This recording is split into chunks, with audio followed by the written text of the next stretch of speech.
Yeah, that's it. And this really takes him into his last season of his contract at the moment. We'll see exactly where his future lies after that, of course. But it's certainly the noises that have been coming out of the football club over the last few weeks have been very much that the hierarchy support Arne Slot, and the expectation would be that he would remain in charge. And certainly that seems to be the case. We had Jamie Carragher on the Monday Night Football effectively rubber stamping that as well by saying that he would expect Arne Slot to continue. And certainly what he was hearing would be that Arne Slot would continue if Liverpool secured Champions League qualification, and that certainly looks to be the case as well now. The fact that Liverpool will be amongst Europe's elite again next campaign, because they've really consolidated their place in fifth position. They've won a couple of games back-to-back in the Premier League for the first time since February, of course. Those victories over Fulham and in the Merseyside derby, the first Merseyside derby that they played at Hill Dickinson Stadium as well. That always lifts the mood, doesn't it? They get a win over your near neighbours.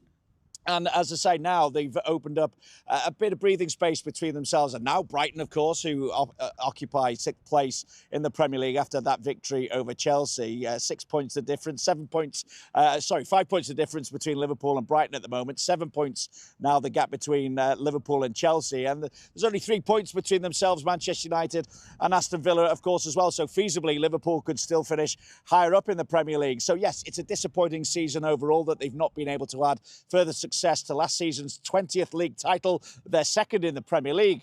But at the same time, of course, the fact that they will guarantee Champions League football for next season, or look poised to do so as well, is some kind of consolation at least. Liverpool have got something of a goalkeeper crisis at the moment, haven't they? What's the latest injury news on that front?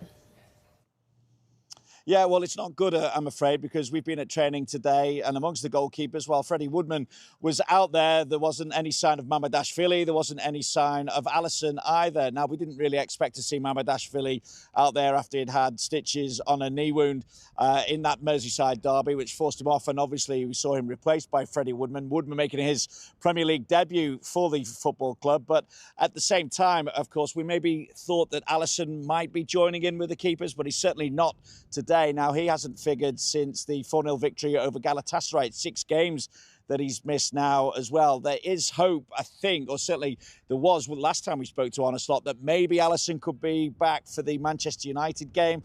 But at the moment, as I say, he's not training with the goalkeepers. So the expectation will be that this weekend, Freddie Woodman will take the starting role in goal against Crystal Palace, as I say, having replaced Mamardashvili when he got injured in the Merseyside derby. And there's further injury worries still for Liverpool as well, because there was no Joe Gomez at training. Now, he came on and lasted 22 minutes or so against PSG in the second leg at Anfield, coming on as a second-half substitute, but wasn't right for the Merseyside derby.